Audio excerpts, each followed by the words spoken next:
Bienvenidos de nuevo. Vamos a continuar con nuestro programa y a continuación vamos a tener el taller Cómo posicionar una revista científica, de labor de los editores de revistas institucionales. El taller continúa a cargo del Dr. Juan Daniel Machín Mastromateo, investigador de la Universidad Autónoma de Chihuahua, en México.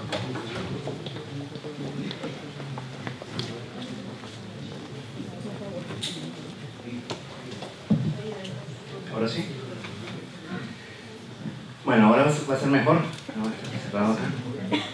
Ahora sí ya tengo el poder. ¿Sí? Muy bien. Ahora seguimos en esta doble función. Cómo posicionar una revista científica, la labor de los editores de revistas institucionales. Esto les va a servir para la edición de revistas no necesariamente institucionales, pero sobre todo para aquellos editores de revistas institucionales que son en nuestra región las que más tienen que crecer, ¿verdad? Las siguientes van a ser sobre calidad de revistas. Y podemos resumir al indizado, más calidad editorial sostenida a lo largo del tiempo, más el uso de estándares como el ISSN, el DOI y la interoperabilidad, más la revisión por pares ciega, es igual al éxito formal de la revista. ¿Sí? Entonces digamos que son ingredientes claves que tiene que tener la revista. Vamos a ir viendo algunos otros aspectos que deben tener, algunos otros aspectos de calidad que tienen que tener las revistas según distintos índices. ¿Sí? Ahorita para bien o para mal nos vamos a centrar en los más bravos, porque si sabemos hacerle frente a los más bravos, los que sean menos bravos van a ser más fáciles, ¿verdad?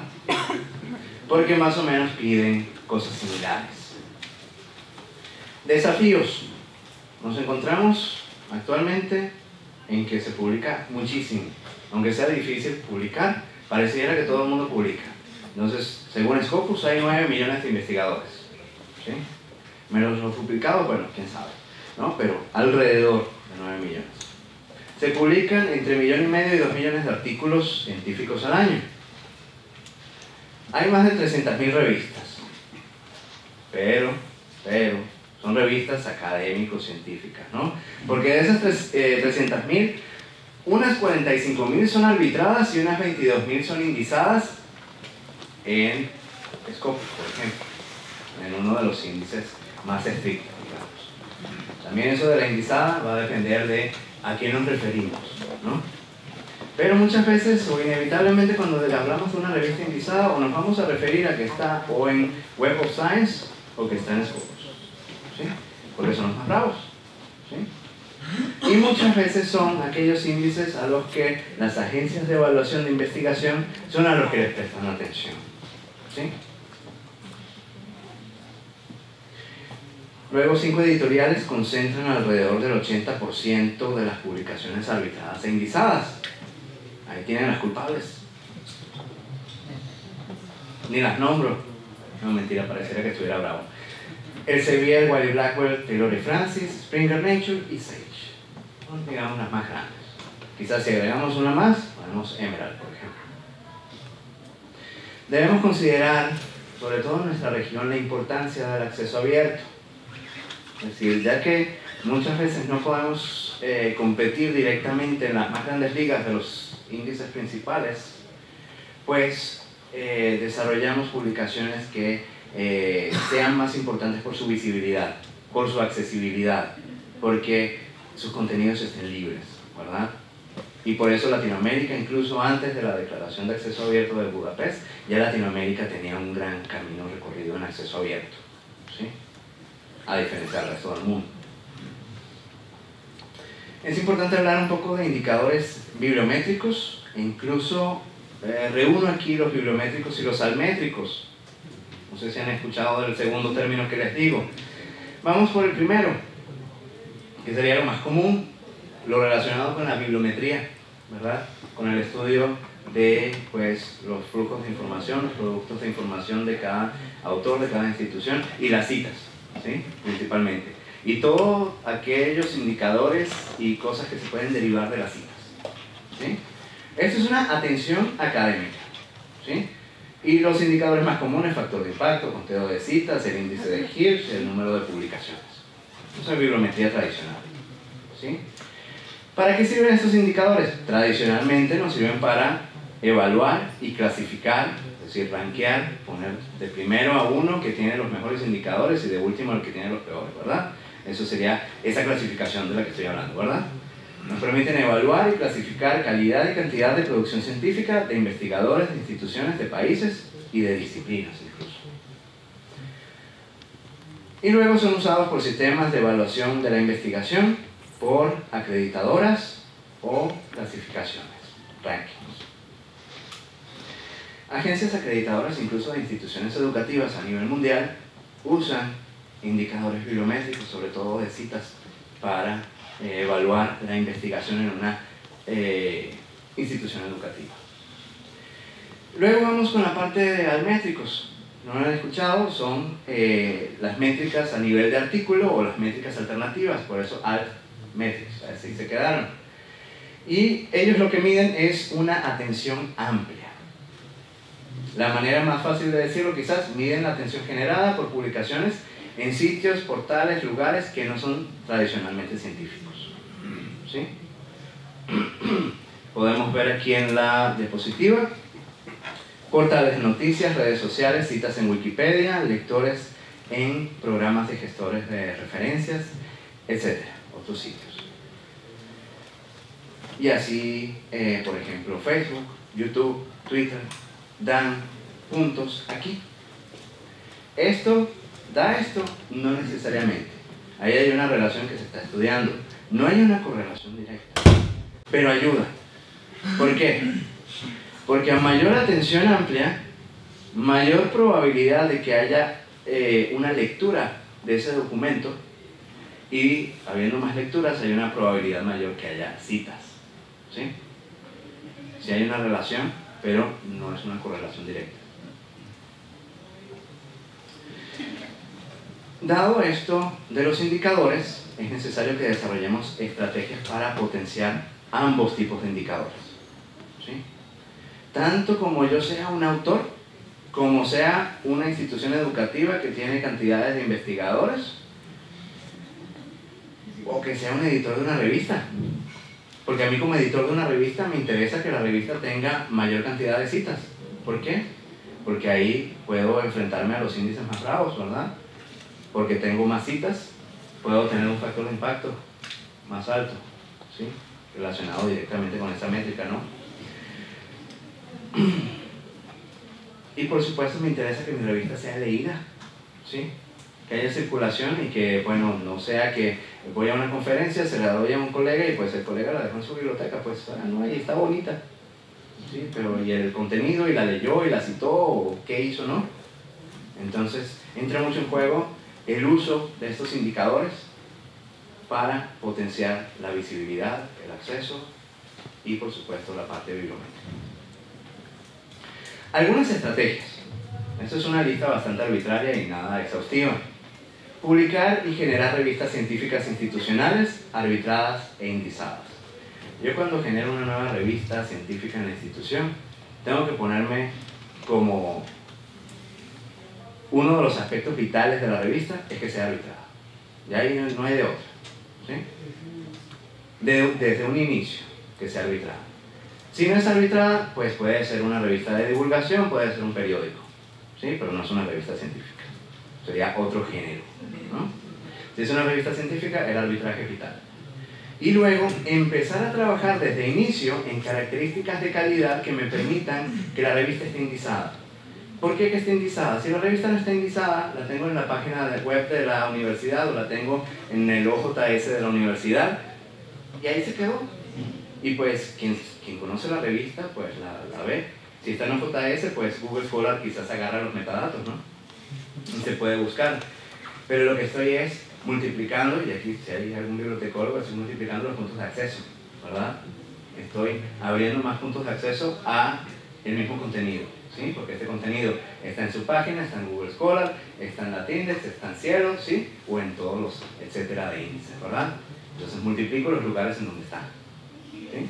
Y por lo tanto, si multiplico los lugares en donde está, hay más gente que la va a ver. Si hay más gente que la va a ver, hay más gente que la puede citar. Asegurar la visibilidad, acceso y disponibilidad de las publicaciones, tanto las que publique la institución y sus miembros en publicaciones institucionales, nacionales o internacionales. Además de tener una revista indizada, yo debería hacer una apropiada difusión en los medios al alcance de la institución de esas nuevas publicaciones. Porque no tiene sentido, por ejemplo, que un académico de nuestra institución publique en una de las revistas de Cuartil 1 y no se le haga publicidad, no se le haga promoción. Y luego, que se le haga promoción es una cosa, y otra cosa es que se le haga promoción de manera apropiada. Porque si se lo dejamos nada más a la gente de medios, probablemente la difusión que se vaya a hacer de esa publicación se va a hacer de una manera incorrecta. Si no, se implica a personas generalmente de la biblioteca, que conocen formas en que se debe difundir esto. Porque para que produzca indicadores almétricos, las investigaciones hay que compartirlas de una manera muy particular. Mínimo, en una publicación de difusión de una investigación hay que poner el DOI. Porque estos indicadores funcionan con el DOI o con el número de PubMed, ¿sí? En algunos casos con el enlace, ¿sí? Pero lo más universal es el DOI, ¿sí? Entonces, si lo dejamos a la gente de medios, por lo general, pues va a ser una buena reseña, ¿no? El profesor fulanito hizo una investigación de mercado, no sé qué, y pues quedó muy padre, ¿sí? Pero entra el bibliotecario y dice, no, ponle aunque sea el DOI por ahí en algún lado, aunque sea en el código así invisible. Ah, ahí sí suma, ¿sí? Entonces, eso es algo que quizás no se piensa de entrada, pero es importante considerarlo.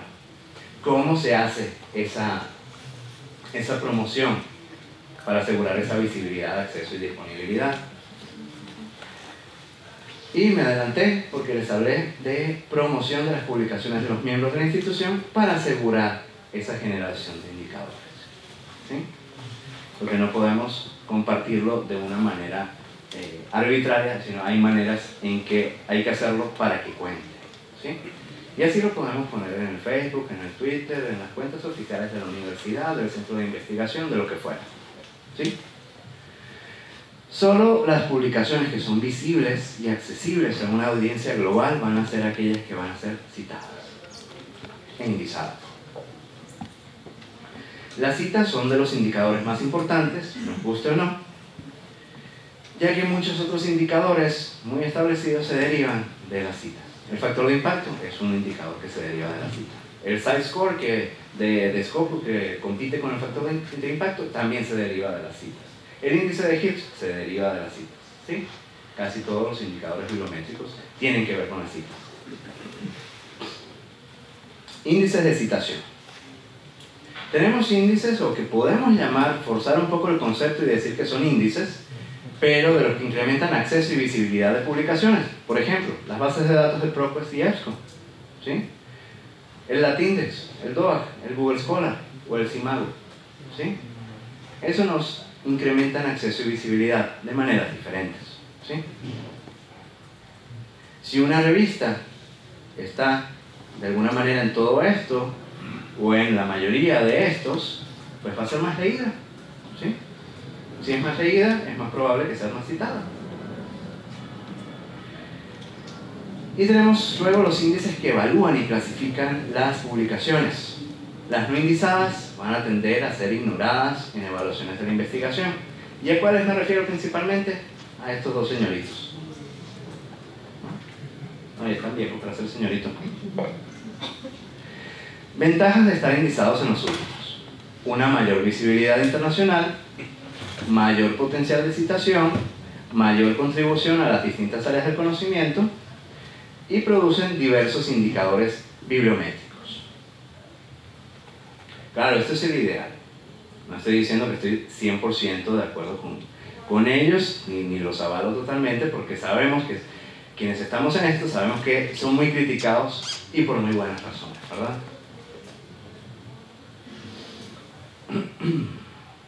Vamos a ver cada uno de ellos por separado y ver más o menos cuáles son los requisitos que piden. Tenemos primeramente el Web of Science, que es el que produce el factor de impacto. Con 100 millones de registros, indiza alrededor de 33.000 revistas. Y tiene lo que ellos llaman la Core Collection, la colección principal, que se basa en 3 índices principales que contienen 14.000 revistas. Tenemos el Science Citation Index, el de las ciencias naturales, con 8.700 revistas. Tenemos el de ciencias sociales con 3.200, tenemos el de artes y humanidades con 2.500, y los dos primeros incluyen el cálculo del factor de impacto y otros indicadores actualizados anualmente, ¿no? Ahí el cálculo del factor de impacto, y estos son factores de impacto altísimos.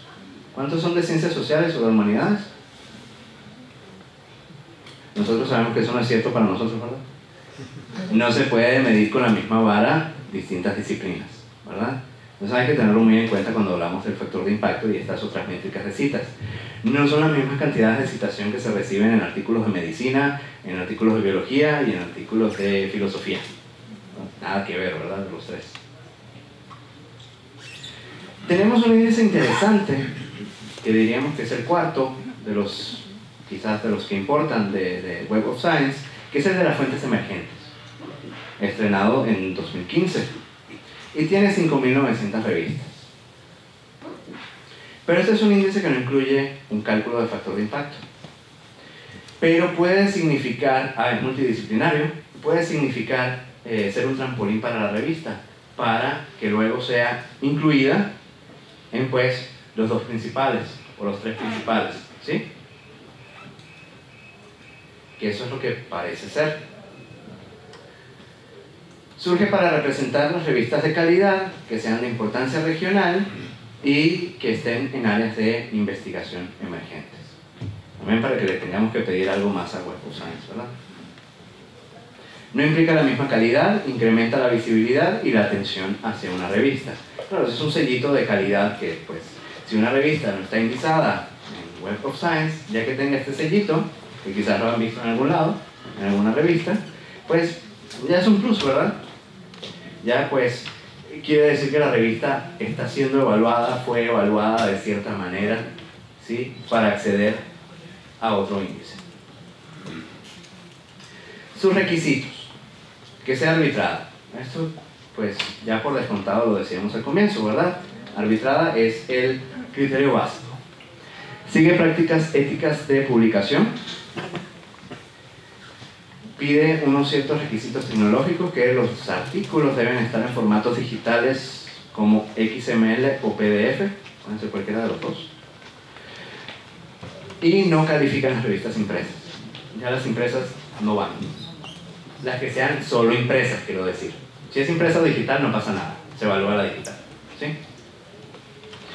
Los metadatos deben estar en inglés, si la publicación está en un idioma distinto al inglés. Ya aquí nos toca de tarea, si no pedimos a los autores que entreguen el título, las palabras clave y el resumen en inglés, pues ver cómo hacemos para que tengamos esos datos en inglés también. Y una revista no puede postularse a sí misma, sino que tiene que ser recomendada por usuarios.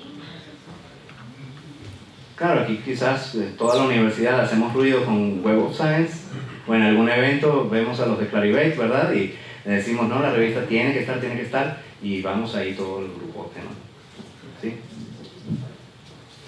Se calcula el factor de impacto para promoverla, pero no se publica para promoverla a un índice superior, ¿sí?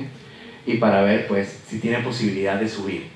Ellos mismos, así a puerta cerrada, calculan el factor de impacto y ven, pues, si tiene posibilidades la revista según su nivel de citación actual. Aquí podemos resumir la parte de la importancia de los metadatos. Nos da interoperabilidad, que los sistemas se puedan comunicar entre sí. Los índices, sobre todo, y es igual al indizado. Y todo esto va a darnos mayor visibilidad. Ahora los requisitos de los índices bravos de Web of Science. Teníamos la evaluación más suave.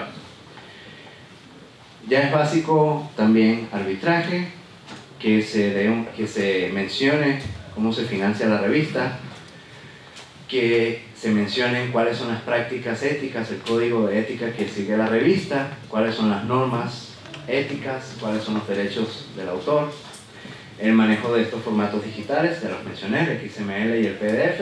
Eso lo van a encontrar clave en prácticamente cualquier índice, incluso los de acceso abierto van a pedirlo. Si es de acceso abierto, sobre todo van a pedir el XML. Y la periodicidad. Se evalúan 3 números consecutivos. ¿Sí? Van a evaluar que la revista pues efectivamente existe y tenga posibilidades de continuar. No que sacamos esos 3 números de milagro y después quién sabe si sale el cuarto, ¿no? Tiene que atender a convenciones editoriales, un título informativo para la revista. No voy a sacar una revista que se llame Revista de Investigación. Eso no sería explicativo, ¿verdad? No sería descriptivo. ¿Sí? Títulos descriptivos para artículos que tengan, por supuesto, los resúmenes y los abstracts en inglés. Las referencias que estén completas sin alfabeto latino. Para nosotros no es problema el latino, sino el completas, ¿verdad? Sobre todo para nuestros alumnos, ¿no? ¿Alguien levantó la mano? Detalles de contacto de autores, metadatos en inglés, texto completo en inglés, deseable pero no obligatorio. Dicen ellos, eso se los copia a ellos, ¿sí? No lo estoy inventando, dicen ellos, ¿sí? Pero bueno. Si ayuda, yo creo que la revista está en inglés, pero que nos dificulta a nosotros, ¿verdad? Sobre todo en las revistas institucionales, ¿sí? Y así pues estamos dándole un plus a la revista frente a esto, pero le estamos restando frente a la audiencia principal de nuestra revista, ¿verdad? Ese es el problema, o el dilema. A menos que la hagamos bilingüe, ¿sí? Es otra alternativa, pero eso es más complejo, más costoso, ¿sí? Contenido editorial que se determine que le aporta algo nuevo a la colección principal. Ya eso es muy general y pues puede querer decir muchas cosas. Enfoque internacional, diversidad internacional de autores, editores y miembros de la junta editorial. Aquí podemos batallar un poquito, pero no tanto, porque en eventos como este nos conocemos entre distintos países, colegas, compañeros, y pues nos podemos hacer estos contactos y empezar a agregar personas de otros países, de otras instituciones a las revistas.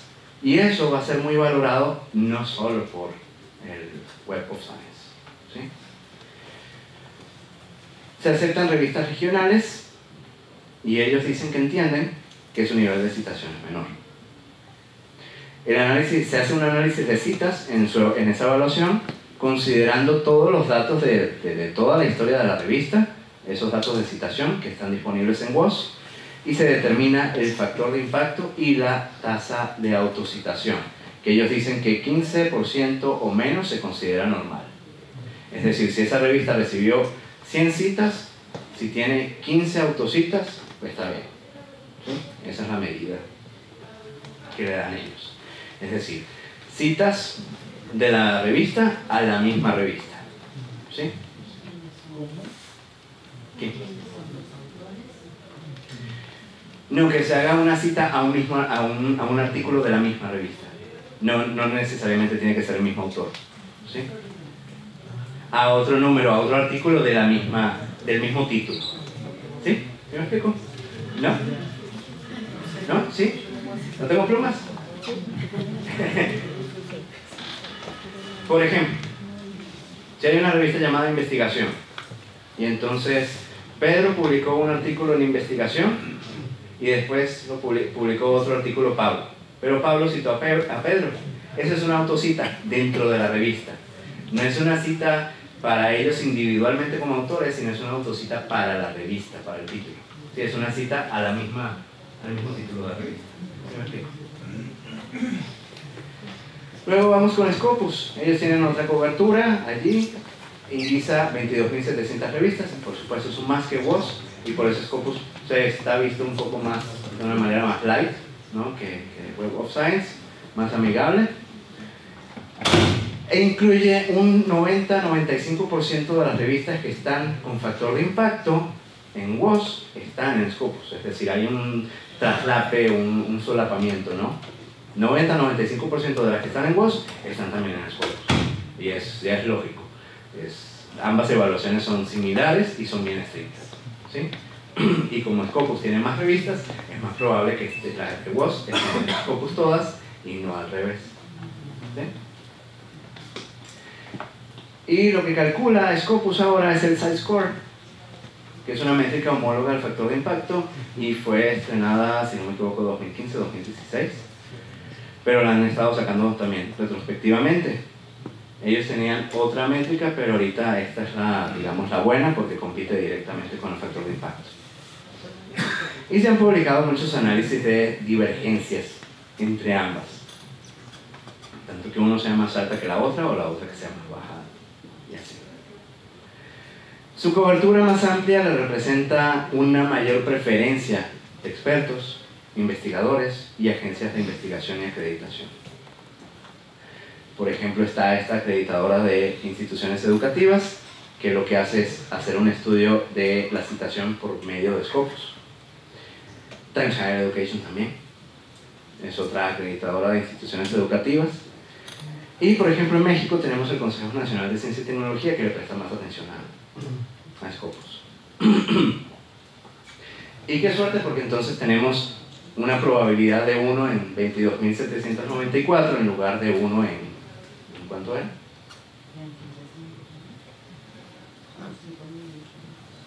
En 33. No, no es cierto. Sería en... porque estos son todos los índices. Serían en 14. Ok, entonces, requisitos. Ellos tienen una junta de selección de contenidos que se llama de esa manera. Evalúa, ellos dicen cuánto tarda el proceso, eso es interesante, que dura de 6 a 12 meses el proceso de evaluación de una revista. Y si hay rechazo, uno puede enviar a evaluación la revista cuando haya transcurrido un año de esa evaluación no favorable. Entre 1, 2, 3, hasta 5 años, dependiendo de lo que le digan a uno los de Scopus. Criterios mínimos: arbitraje, obviamente, periodicidad, por una historia de publicación de 2 años. Lo interesante es que pareciera que WOS pidiera menos que Scopus, pero es que 2 años también es más representativo de que, o me da más seguridad de que haya periodicidad, ¿sí? El número ISSN, esto a veces se subestima o se deja para último, y no es un trámite, entiendo, no debería ser caro en ninguno de nuestros países. Es decir, pues debería ser relativamente económico, ¿no? Dentro de todas las cosas que hay que pagar para una revista, ¿verdad? Entonces el ISSN hay que tramitarlo para cualquier revista, porque es el número de identificaciones, el acta o partida de nacimiento, digamos, de la revista, ¿verdad? Referencias en alfabeto latino, metadatos en inglés, el idioma del texto completo no es limitante, un código de conducta y ética de la revista, un título descriptivo, buen número de citaciones, ya en Scopus, ellos también hacen un estudio de las citas que hay. Y eso puede determinarse aún si no está indizada. Hay un método de cómo hacerlo en Scopus, buscar una revista que no está indizada y ver cuáles son las citas que tiene al día de hoy, ¿sí? Y en Web of Science también se puede hacer. Compromiso del editor hacia la calidad, evidenciado en las editoriales. Porque hay editores que, pues, el cargo de editor no es un cargo simbólico, no es un cargo político, ¿sí? Es un cargo que hay que trabajarlo, ¿sí?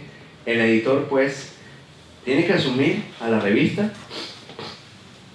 como su hijo, como su hija, ¿verdad? Es su bebé, ¿verdad? Y va a publicar allí lo que considere que deba publicarse allí, siguiendo cualquier cantidad de códigos éticos, principios científicos, ¿sí? Y todo lo demás. Y además él debe demostrar que tiene interés en su propia revista haciendo las notas editoriales. Hay muchas revistas científicas que no tienen notas editoriales, ¿sí? Pero es algo que incluso Scopus valora, aunque sea una formalidad de presentar nada más los artículos del número, que por lo general así son las editoriales, pero demuestra un cierto compromiso del editor bastante tangible de esta manera con la revista. Criterios adicionales, una serie de políticas editoriales que estén detalladas en la página de la revista, que nos diga qué tipos de arbitraje maneja. En la conferencia anterior hablábamos de los tipos de arbitraje, pues la revista tiene que decir cuáles son los que maneja. Si es para todos los tipos de contenido, si esto sí, si esto no, y que sea muy claro. Que haya diversidad internacional de editores y autores. Ya van viendo cómo se van repitiendo los temas, ¿no? El contenido, la contribución académica, la calidad de los resúmenes y la consistencia que tiene el contenido de los artículos que se publican con la visión de la revista, con el propósito, con los objetivos, ¿sí? Con las áreas de las que trata la revista, ¿sí? No es que la revista es de literatura mexicana y vamos a publicar un ensayo de biología y que no sea literario, ¿sí? Una investigación de biología. Disponibilidad en línea del texto completo y disposición de una página web. Idealmente que la página web esté en OJS si va a ser una revista de acceso abierto. Y si va a ser de acceso abierto, no se contradice con que entre en Scopus. Scopus tiene revistas de acceso abierto, así como las tiene WOS, ¿sí? No es excluyente. Uso del DOI. Y hay unos criterios para la reevaluación de las revistas.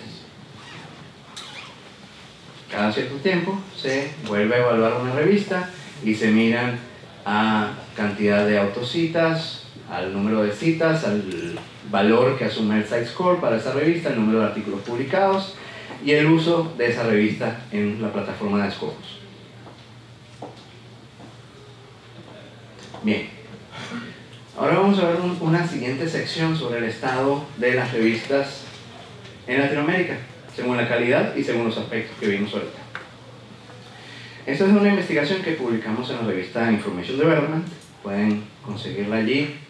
Próximamente en acceso abierto, se las prometo. Ahí tiene que pasar el periodo de embargo. Pero si me lo piden, se los mando. Aquí hicimos un trabajo en que hicimos un cruce de datos entre los datos de indexación de Web of Science, de Scopus, pero agregamos todos los índices Web of Science, agregamos DOAC, agregamos Redalyc, agregamos Cielo, agregamos Latindex. Esta es la primera parte nada más, la que contiene los índices pesados, ¿sí? Entonces pueden ver por país de la región cuáles están indizados en el de ciencias naturales, ¿sí? En el de ciencias sociales, en el de fuentes emergentes es el ESI, ¿sí? Vamos al caso de Perú. Perú tiene en Web of Science solamente NESI, ¿sí? Publicaciones indizadas. En Scopus tiene 5. No hay traslape entre los índices Bravos y Scopus, y tampoco entre el ESI y Scopus. Lo que hicimos fue llamar revistas AAA a las que están indizadas en los dos Bravos de Web of Science y o en Scopus. Y sacamos con esta fórmula las que estaban duplicadas. Luego definimos como potenciales AAA aquellas que están indizadas en el ESI, que es el de fuentes emergentes. ¿Sí me siguen, verdad? El de fuentes emergentes son potenciales AAA. ¿Por qué? Porque concluimos que es una evaluación menos rigurosa. ¿Por qué? Porque el índice de fuentes emergentes tiene un traslape menor con Scopus que el que tiene Scopus con los índices Bravos. Eso lo podemos ver con el caso de Brasil, por ejemplo. Vemos que en Scopus hay 333 y hay un traslape de 78 con los dos índices Bravos de Web of Science. Pero cuando vemos el ESI, el traslape ESI y Scopus es de menor valor. Entonces, por lo tanto, concluimos que al menos para el caso de las revistas latinoamericanas nos lleva a pensar que la evaluación de Scopus es más brava que la de ESI. ¿Sí tiene sentido, no? Luego decimos, hay 805 revistas AAA en la región, 5 son de Perú. ¿Es cierto? Sí, son las que están en Scopus. Perú tiene un potencial de 12 revistas nuevas AAA. ¿Sí? ¿Sí me siguen? Y aquí están los totales de la región. 805 AAA y potenciales 502. Ok. Vamos a hablar un poquito de DOAG, ya que hablamos del lado comercial, el lado ese que a veces uno identifica con el diablo, ¿no? Bueno, yo no dije eso. Requisitos básicos para DOAG. Acceso abierto al texto completo. Puede cobrarse por la versión impresa. Si una revista es impresa o digital, pues lo importante para DOAG es que el texto completo digital sea de acceso abierto. Pero se puede cobrar por la venta de el número impreso, porque por supuesto lleva un costo más tangible, ¿no? No puede haber un registro de usuario que condicione el acceso al texto completo. Es decir, una revista que esté supuestamente en acceso abierto no puede pedirle al usuario, ¿quieres leer el contenido? Regístralo. Eso es una práctica que DOAG elimina, ¿no? Descalifica la revista si hace eso.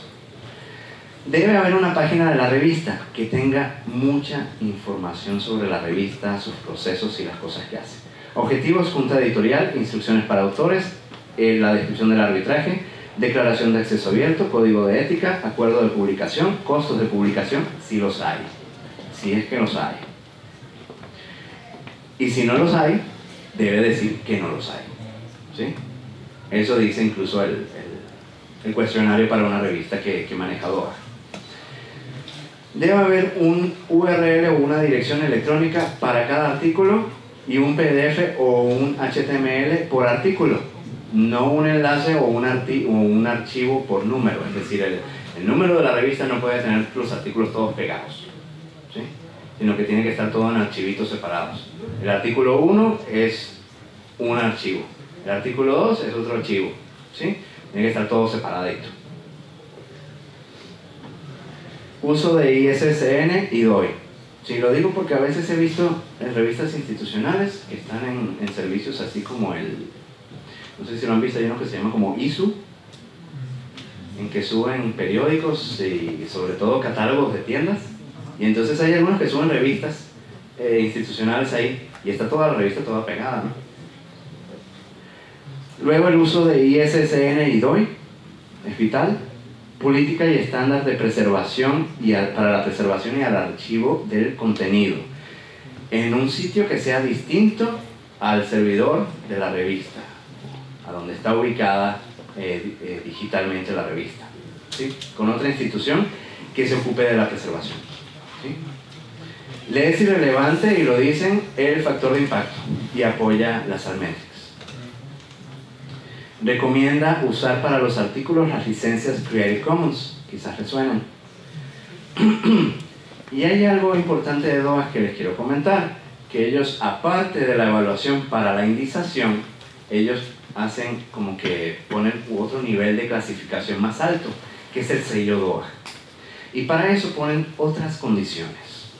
Esto destaca las revistas de acceso abierto que siguen mejores prácticas en estos principios de todo lo que es accesibilidad, apertura, reuso, de derechos de autores, pero no se fijan en contenido, ¿sí? Debe haber una política de archivo y preservación con un tercero, es decir, con una institución ajena a la revista. El uso de identificadores permanentes para los artículos publicados, como lo es el DOI. Proveer metadatos de los artículos dentro de los 3 meses posteriores a la publicación. Si la revista se publica hoy, DOAG espera los metadatos de ese número a más tardar en 3 meses. Los metadatos deben incluir los datos de la licencia que tiene cada artículo. Debe permitir el reuso de contenidos. Estas serían las licencias permitidas. Vamos a decir las que no permite, por ejemplo, las que son tienen cierto autor pero prohíben trabajos derivados. O las que tienen cierto autor no comercial y no trabajos derivados. El problema de ellos es pues con el reuso, ¿no? Debe permitir el reuso. Por eso dice que estas últimas dos, que prohíben los derivados, no se permiten. Tener política de autor chivo, es decir, que el autor tenga la posibilidad de poner ese artículo en su página web o en un repositorio institucional y que sea establecido, ¿no?, en un directorio de esas políticas.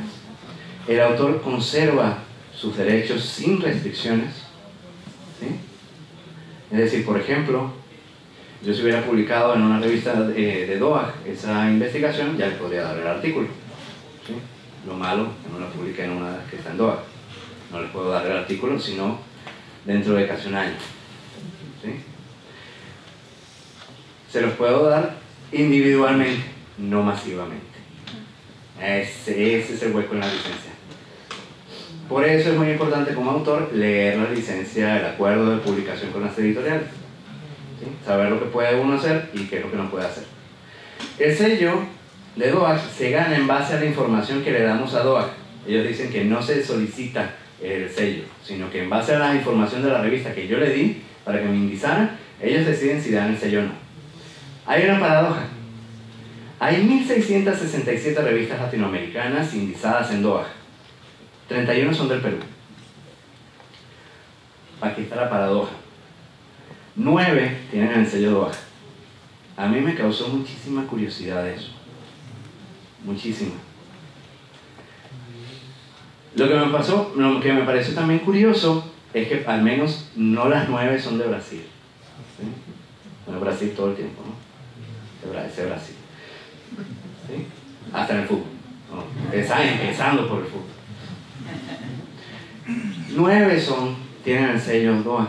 Quiere decir pues que editores de revistas institucionales, que son las que son más probables que estén en DOAJ antes de los otros índices, en el caso de Latinoamérica, quiere decir que sus editores no le están prestando tanta atención a todos estos indicadores de calidad que les estaba hablando, que son muy parecidos para Web of Science, para Scopus y para DOAJ, ¿sí?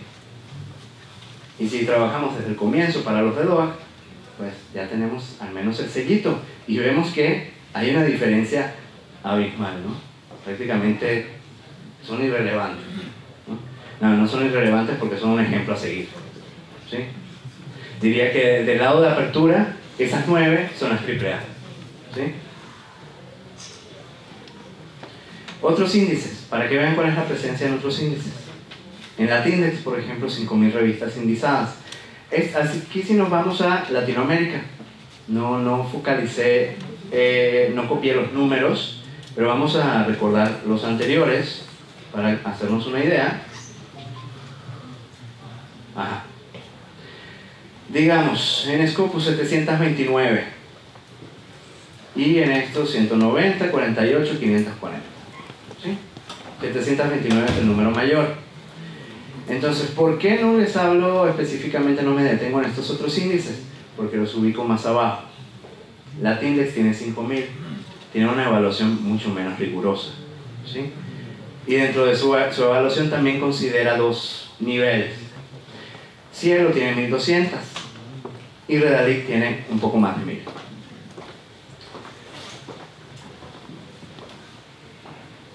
Ok, vamos a hablar un poco de los actores de la revista, los procesos, los documentos importantes y creo que el acceso abierto.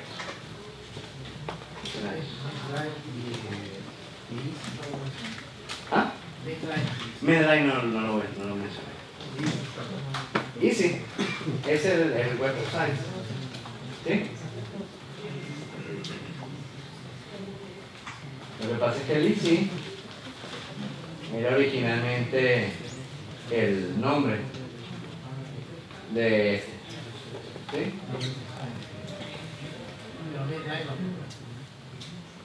No usamos los datos de Medline para la investigación, ¿sí? Es algo que le falta. Sí tendería a pensar que son muchos menos. Serían bien poquitos. ¿Ya? Déjenme dar un recorrido de lo que falta. y que pueden luego consultar. ¿Sí? Pues me tomé más tiempo el anterior y yo dije que solo me podía molestar conmigo mismo porque yo fui el ponente anterior. Entonces aquí no tengo de otra. Pero para que vean lo que pueden encontrar en el resto de la presentación, se nos hizo muy cortito el tiempo. A ver, les hablo del equipo de trabajo y sus roles por el editor, cuáles son sus responsabilidades, la junta editorial, qué es lo que hace, los árbitros, qué es lo que hacen, qué hace el diagramador o diseñador. Les digo que puede haber columnistas, se aplica dependiendo de la revista. Importantísimo un administrador del sistema, idealmente un informático, y sé que los informáticos en las instituciones hacen 10.000 cosas más una, pero hay que asegurar no tener un informático solo para la revista, porque sería inútil también, pero sí que haya la disponibilidad para que trabaje con la revista. Y luego recomendado un community manager. ¿Por qué? Ese es el que va a hacer la promoción, quien nos va a dar indicadores de Almendras. Tenemos lo que debe llevar una guía para autores, el proceso de arbitraje, el proceso de publicación, que debe llevar el acuerdo de publicación para que los autores lean y estén de acuerdo o no de publicar con la revista. ¿Cuáles son las responsabilidades del editor? Y la advertencia que no sea una revista depredadora. Aunque en Latinoamérica tenemos menos ese problema, ¿no? Sobre todo en China, en India y por esos lados, ¿no? Son revistas que cobran al autor por publicar, pero no tienen arbitraje, no tienen visibilidad y no tienen indizado ni impacto. Esas son revistas que le mandan a uno un correo de esos que se ve súper feo, con 4 tipos de letra distintos y 3 colores diferentes, ¿sí? E incluso inventan métricas que no existen, ¿sí? Entonces, si les dicen que les van a cobrar por publicar, eso es una revista depredadora, ¿sí? Y sobre todo si no conocen la revista. Muy bien, ahí la invitación para contactarme. Y la presentación va a estar esta noche subida aquí en el Facebook. No se equivoquen, esta es una página, ¿sí? No es mi usuario. En mi usuario no lo pongo en la página. Y en SlideShare. Sí. Facebook.com/MachimMastroMateo. Esta es una página web, ¿sí? La de Facebook, ponen Facebook.com/MachimMastroMateo. Gracias.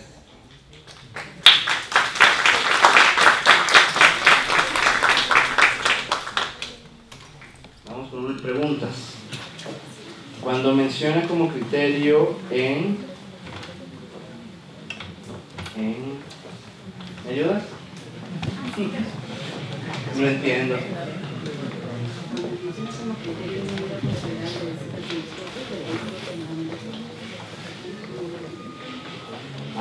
¿Cuánto es un número considerable?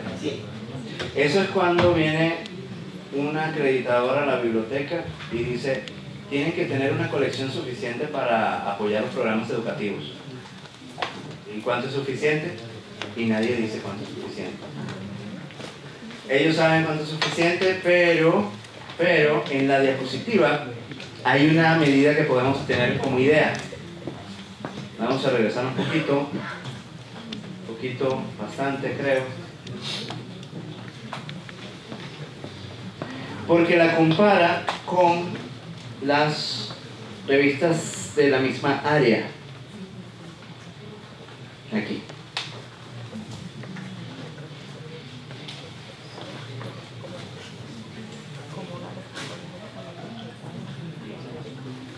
Te dice que es una comparación al promedio del área. Entonces en citas debe ser menor o igual al 50% que tiene el promedio del área.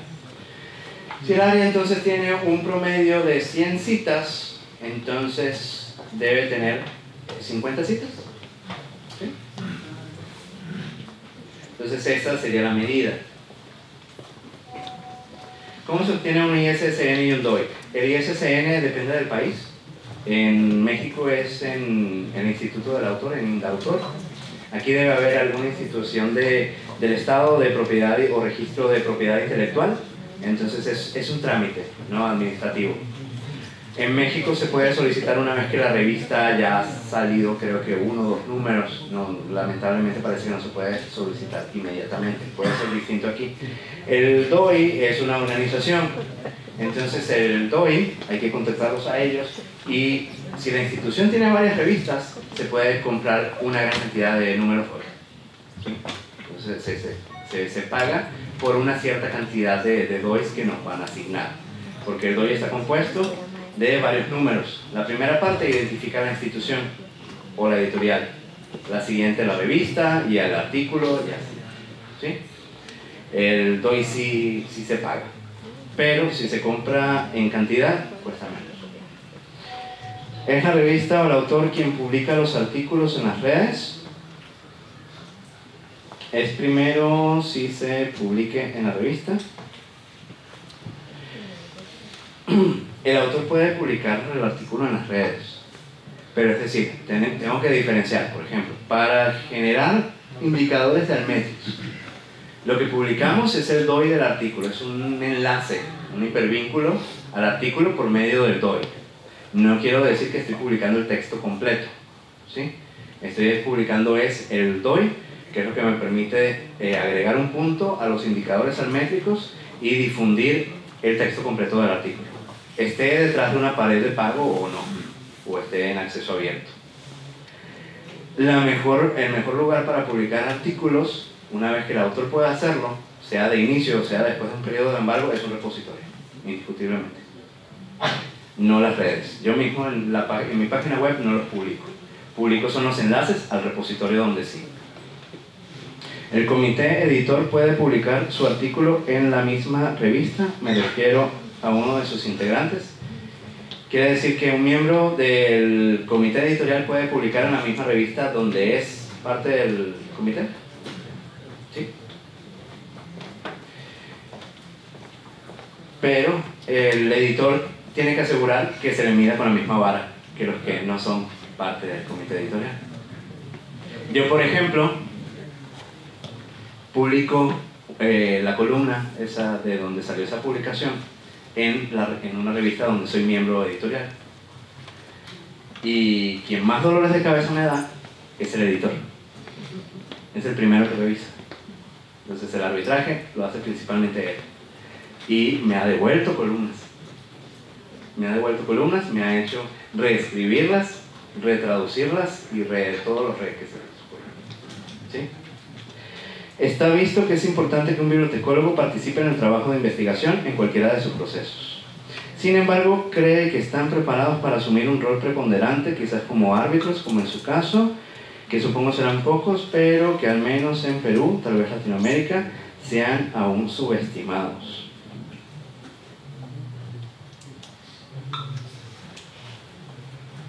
Va a depender de la formación y de la experiencia, yo diría. Porque si estamos preparados para entender los sistemas de evaluación de la ciencia, por ejemplo, los sistemas de producción de la ciencia, es algo que el entrenamiento de un bibliotecólogo, independientemente del país, debería incluir, y entendemos bien eso. Pero debemos desarrollarnos más para poder asumir esos roles de árbitro, de investigador, ¿sí? Entrarle a eso. Podemos ayudar a otros a que lo sean, ¿sí?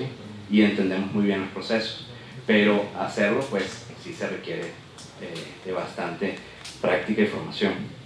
Un bibliotecólogo además puede mediar como filtro, quizás como investigador, algún consejo quizás a docentes, investigadores y autoridades para que lo tomen en cuenta. Pues yo creo que diría algo muy parecido a lo que acabo de decir. Somos nosotros los que más entendemos estos procesos y debemos darnos nuestro lugar. Sé que a veces es difícil, que nos hagan caso. Y a veces pues uno tiene que respaldarlo pues, con evidencia también de investigaciones que uno se metió en este mundo también. Ya hemos dicho que el sistema de calificación de Concitec en el Perú está sometido a críticas por ser muy restringido. Entonces, según su experiencia, se podría considerar una alternativa el considerar los indicadores altmétricos para ampliar los puntos de evaluación de un investigador. Sí, yo creo que estos organismos de evaluación de la investigación van a prestar atención a los indicadores almétricos en cuanto cambie la generación. Espero.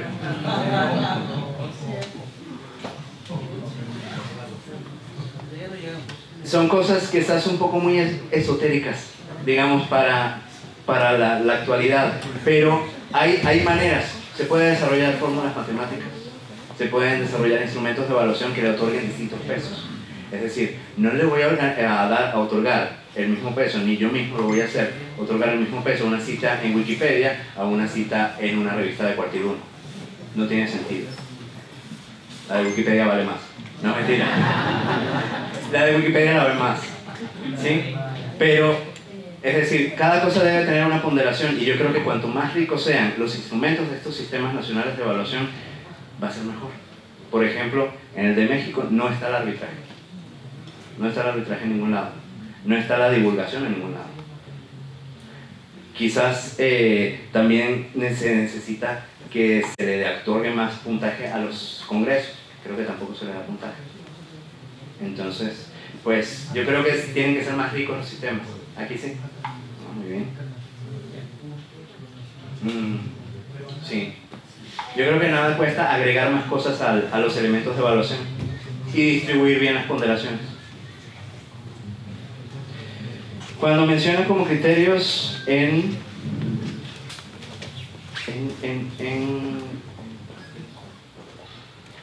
Ah, no es el mismo. Ni a la segunda lo leí bien. Más. ¿Cómo vos obtienen la información de recomendación de los usuarios hacia la revista para ser considerada como fuente emergente? Cuando la institución suscribe voz y uno se registra como usuario. Creo que sería la manera más sencilla. Pero no me he puesto a ver si ellos tienen un formulario de sugerencia. Tiendo a pensar que no. Para entrar a la librería. ¿Cómo? Ese requisito que tiene para ingresar una recomendación de un usuario. Sí. Sí, recomendaciones de usuarios. O sea, de una institución que utiliza la voz, no es de una revista. Lo que pasa es que un usuario independiente no va a tener suscripción a voz, sino lo va a tener por medio de su institución. Es decir, la institución tiene acceso a voz, uno dentro de la institución se registra como usuario individual y ahí debe haber algún mecanismo para sugerir la revista.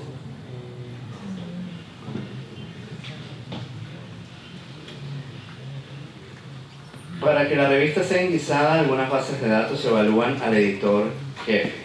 Exactamente, ¿qué evalúan del editor? Bueno, que haga las editoriales, porque es lo tangible. Porque es lo tangible. Pueden evaluar su perfil, pueden pedirle datos de su formación, logros. Sí, por la poca información que nos dan estos índices parece un poco esotérico, ¿no? Todo lo demás. Porque cómo evalúas el trabajo del editor que no necesariamente va a producir una evidencia tangible, ¿no? Porque es decir, la revista es el resultado del trabajo del editor, pero de los árbitros y del diagramador y de cantidad de personas más. Entonces, lo que tú puedes detectar del editor va a ser que escriban sus editoriales y sus propios méritos.